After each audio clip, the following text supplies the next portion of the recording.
नमस्कार. शुभदा विद्यालय यूट्यूब चॅनलमध्ये आपलं मनापासून स्वागत. आज आपण इयत्ता 9वीच्या वर्गाचा हिंदी विषयाचा तास घेणार आहोत आणि या तासाला आपण हिंदीची प्रथम सत्र परीक्षा 2024-25ची प्रश्नपत्रिका उत्तरासहित सोडवणार आहोत. ही प्रश्नपत्रिका एकूण 80 गुणांची आहे आणि ती सोडवण्यासाठी आपल्याला 3 तासाचा वेळ हा दिला जाणार आहे. मित्रांनो, आपण नवीन असाल यासारखे आपण अजूनही चॅनलला सबस्क्राईब केलं नसेल आणि यासारख्या अजून इतर विषयांच्या प्रश्नपत्रिका आपल्याला हव्या असतील तर आपल्या चॅनलला सबस्क्राईब करून डिस्क्रिप्शन बॉक्समध्ये दिलेली प्लेलिस्ट पहा. प्रथम सत्र परीक्षेची, त्यात आपल्याला सर्व वर्गांच्या सर्व विषयांच्या प्रश्नपत्रिका अशाच पद्धतीने सहजगत्या उपलब्ध होतील सरावासाठी. त्याचबरोबर आपल्याला हा व्हिडिओ उपयोगी वाटला तर व्हिडिओला लाईक करा आणि आपल्या मित्रांनासुद्धा शेअर करा. आणि यानंतर आपल्याला कोणत्या विषयाची प्रश्नपत्रिका हवी ते मला कमेंट करून नक्की सांगा.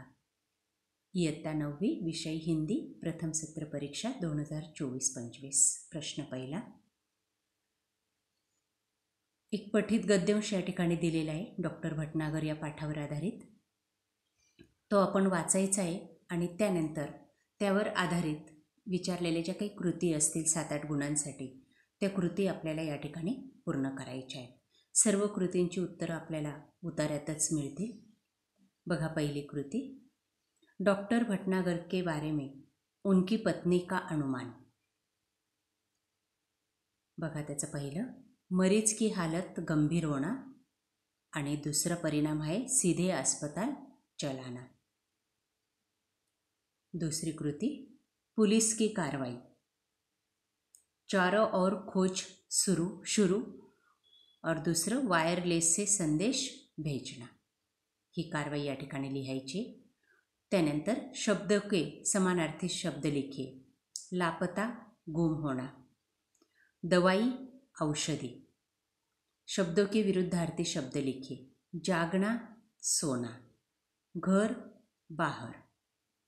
त्यानंतर तीसरी कृति, निम्नलिखित वाक्यों को परिच्छेद के घटनाक्रम के अनुसार लिखिए 2 अंकों के लिए. बघा, या ठिकाणी 4 वाक्य दिलेले आहेत उत्तरावर आधारित, पाठावर आधारित, आणि त्या 4ही वाक्यांचा आपल्याला योग्य क्रम लावायचा आहे.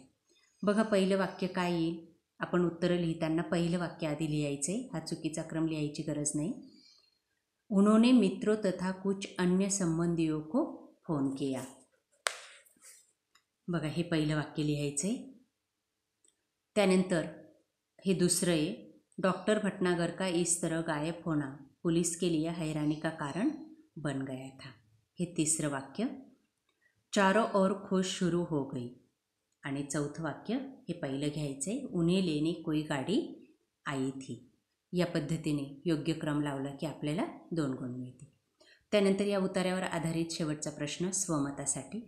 परिवार के किसी व्यक्ति के अचानक गुम हो जाने पर परिवार लोगों की बेचैनी के बारे में अपने विचार लिखिए. बघा, मी उदाहरण दाखवले क उत्तर या ठिकाणी दाखवते. आपण त्या पद्धतीने या प्रश्नाचं उत्तर लिहायचं आहे. हे उत्तर आहे त्याचं.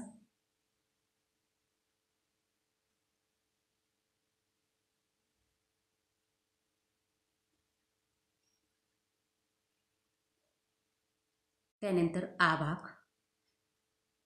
पुन्हा एक पठित गद्यांश या ठिकाणी आपल्याला दिलेला आहे बिल्लीच्या पाठावरचा. तो आपण वाचायचा आहे आणि त्यानंतर त्यावर आधारित कृती आपल्याला सोडवायची. बघा, पहिली कृती. बिल्लियों के बारे में पुरानी मान्यता. वो है घर में बिल्ली का आना जाना बुरा है. दूसरा, घर में बिल्ली पालने के कारण. पहला कारण है मित्रों का परामर्श. दूसरा कारण है पुरानी परंपराओं को न मानना. तीसरा कारण है चूहे, घर में चूहे होना.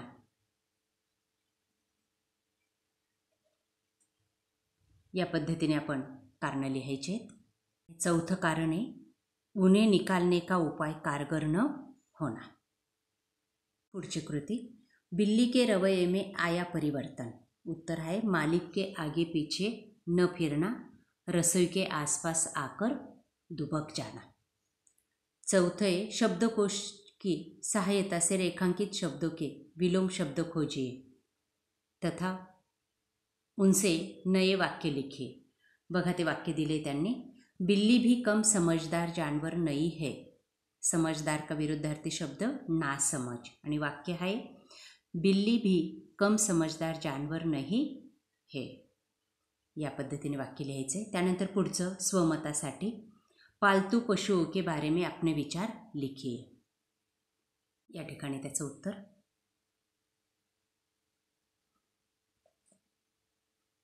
त्यानंतर त्याचा अर्धा भाग पाहू. या ठिकाणी अशा पद्धतीने या स्वमताचं उत्तर लिहायचे. पुढचा ई भाग आहे. निम्नलिखित अपठित गद्यांश पढ़कर दी गई सूचनाओं के अनुसार कृतियाँ कीजिए. बघा या ठिकाणी एक पाठ्यपुस्तकाच्या बाहेरचा उतारा दिलेला आहे, तो आपण वाचायचा आहे आणि त्यानंतर त्यावर आधारित कृती आपल्याला सोडवायची. बघा ती कृती. पुस्तकों से मिलने वाली जानकारियाँ. 4 जानकारियाँ लिखनी है पैराग्राफ के आधार पर. वो पहली है धार्मिक महात्माओं की, नाटककारों की, ऋषियों की और कवियों की. त्यानंतर स्वमतासाठी एक प्रश्न विचारलेला आहे 2 गुणांसाठी. तो है पुस्तकों की उपयोगिता के बारे में अपने विचार व्यक्त कीजिए. आणि त्याचं उत्तर.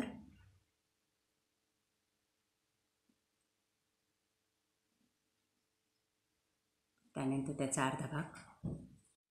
हा भाग. त्यानंतर प्रश्न दुसरा विभाग 2 पद्य विभागासाठी. एक कविता या ठिकाणी दिली आहे किताबे, ती आपण वाचायची आणि त्यानंतर त्यावर आधारित कृती सोडवायची. बघा पहिली कृती. कवि के अनुसार किताबों की बढ़ती हुई 2 आदतें. 2 आदतें लिखनी. पहली आदत है बेचैन रहना और दूसरी नींद में चलना. त्यानंतर दूसरं वाक्य पूर्ण कीजिए. किताबों की अब बनी आदत. पहले नींद में चलने की. दूसरं किताबें ऐसी कदरें सुनाती थी. उत्तर है जिनके सेल कभी नहीं मरते थे. त्यानंतर तीसरं निम्नलिखित सहायक क्रिया का वाक्य में प्रयोग कीजिए. लगना किताब अपनी कहानी कहने लगी. त्यानंतर चौथी कृती कविता का सरल अर्थ.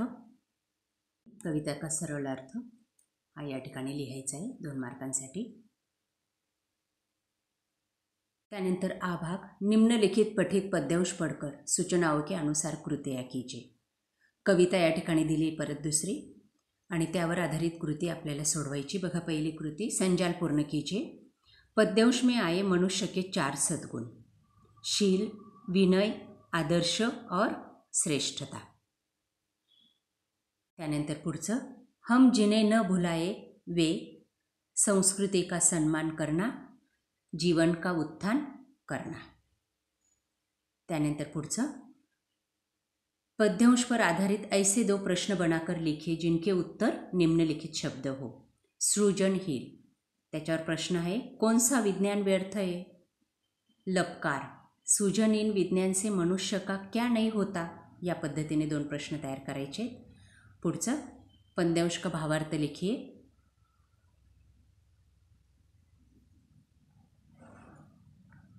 या ठिकाणी त्याचं उत्तर आहे.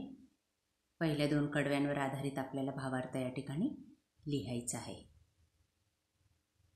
नंतर पुढचा विभाग 3 पूरक पठणसाठी.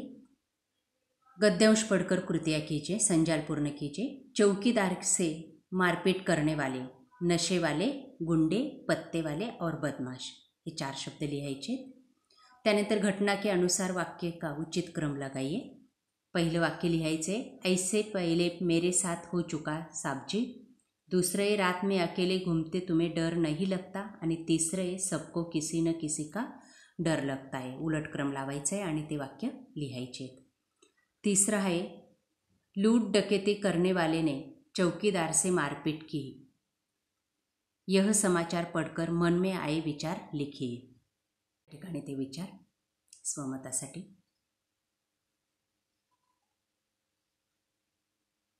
त्यानंतर पुढचा प्रश्न. एक कविता दिली आहे ती वाचायची आहे आणि त्यावर आधारित कृती सोडवायची. बघा. जिसका नेत्रों से बहुत गहरा रिश्ता है वो है अंजन.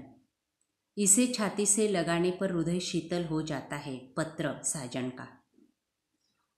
पुढचं, निम्नलिखित शब्दों की विशेषताएं लिखिए। अंजन, हमेशा सुंदरता में वृद्धि करने वाला। नीर, सबको जीवित रखने वाला। स्वमत, जल ही जीवन है, इस विषय पर आपने विचार लिखिए। या ठिकाणी त्याचं उत्तर।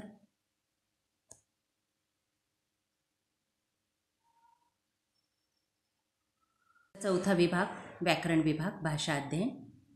1, काल परिवर्तन कीजिए। रमेश बाजार गया, रमेश बाजार जा रहा है।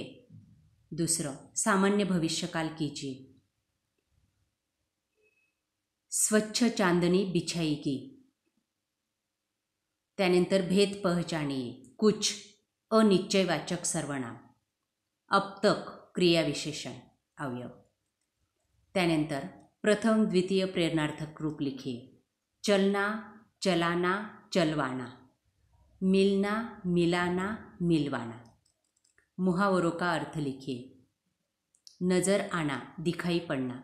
राजू अपनी ऊंचाई के कारण सबको नजर आता था। वाक्य शुद्ध करके लिखिए। जूलिया, तुमने 3 छुट्टियां और ले ली है। दूसरा वाक्य, मुझे उम्मीद है कि पृथ्वी से लोक कुछ सबक लेंगे। या पद्धतीने वाक्यात परिवर्तन करून वाक्य लिहायचे। चुकीचं वाक्य तुम्हाला लिहायची गरज नाही। त्यानंतर पुढचं, सहाय्यक क्रिया पहचान कर मूल रूप लिखिए। रहे, डॉक्टर भटनागर असहाय्य होकर देखते। रहेचं मूल क्रिया रूप आहे रहे। त्यानंतर संधी विग्रह, मनोहर आणि उज्ज्वलचा संधी विग्रह या पद्धतीने करायचा आहे। मनहा अधिक हर, त्याचा प्रकार आहे विसर्ग संधी। उच्च अधिक वल, संधीचा प्रकार आहे व्यंजन संधी। त्यानंतर वाक्यों के प्रकार लिखिए। वाह, विस्मयादि बोधक वाक्य। की, समुच्चय बोधक अवयव। कृति पूर्ण कीजिए। दिग्जय, दिक अधिक गज। पुण्यात्मा, पुण्य अधिक आत्मा। परोपकार, पर अधिक उपकार। निश्चल, नि अधिक चल। या पद्धतीने कोष्टक पूर्ण करायचे आणि 2 मार्क्स मिळवायचे। त्यानंतर शेवटचा विभाग 5वा, रचना विभाग, उपयोजित लेखन। सूचनानुसार लेखन करायचे आपल्याला। पत्रलेखन लिहायचे पहिले अ भागामध्ये। बघा या ठिकाणी, निम्नलिखित जानकारी के आधार पर पत्रलेखन कीजिए। आजाद चौक गुड़गांव के अपूर्व कबीरदास अपने छोटे भाई अंगद को व्यायाम का महत्व समझाते हुए पत्र लिखते। अथवा असमय गाने बजाने के कारण वहाँ के निवासी त्रस्त है, इस विषय पर शिकायत पत्र लिखना है। आपल्या पुस्तकामध्ये, पाठ्यपुस्तकाच्या शेवटच्या विभागामध्ये या सर्व प्रश्नांची उत्तरं आपल्याला सहज मिळतील। त्यानंतर गद्य आकलनासाठी दुसरा विभाग आहे। ऐसे 4 प्रश्न तैयार कीजिए कि जिनके उत्तर गद्यांश में एक वाक्य में हो। एक पॅरेग्राफ आपल्याला दिलेला आहे, त्यावर आधारित 4 प्रश्न आपल्याला तयार करायचे, ज्यांचं उत्तर पॅरेग्राफमध्ये असेल आणि ते एका वाक्यात असेल। आ भाग बघा कहाणी लेखनसाठी। काही मुद्दे या ठिकाणी दिलेले आहेत। शेखर एक छोटा लड़का आणि राष्ट्रपती द्वारा स्वर्णपदक, हे मुद्दे वाचायचे आहेत आणि त्यावर आधारित एक गोष्ट आपल्याला कथा तयार करायची, त्याला शीर्षक पण द्यायचं आहे। त्यालाच और प्रश्न आहे वृत्तांत लेखन। त्याचा विषय है गंगापुर के कमला नेहरू विद्यालय के प्रांगण में मनाए गए बाल दिवस समारोह का वृत्तांत लेखन कीजिए। ती पुढचं आहे विज्ञापन लेखन, म्हणजे जाहिरात लेखन। ही माहिती दिलेली ती पाहायची आणि त्यावर आधारित आपण आकर्षक अशी जाहिरात तयार करायची। 5-5 गुणांसाठी आपल्याला हे सर्व प्रश्न आहेत। पुढचं आहे निबंध लेखन 7 गुणांसाठी, पुस्तक की आत्मकथा, दूरदर्शन से हानी आणि तिसरा आहे यदि पेड़ पौधे न होते। तिन्ही विषयांपैकी एका विषयावर आधारित सविस्तर असा निबंध आपल्याला लिहायचा आहे। बघा तो निबंध या पद्धतीने पूर्ण करायचा आहे।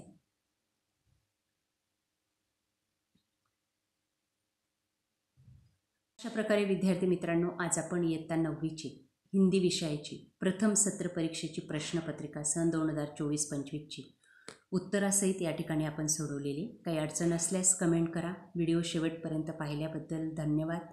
आपण अजूनही चॅनलला सबस्क्राईब केलं नसेल तर चॅनल सबस्क्राईब करून बेल आयकॉनवर क्लिक करा. वर्षभर असे उपयोगी व्हिडिओ आपल्यापर्यंत सहज पोहोचत राहतील.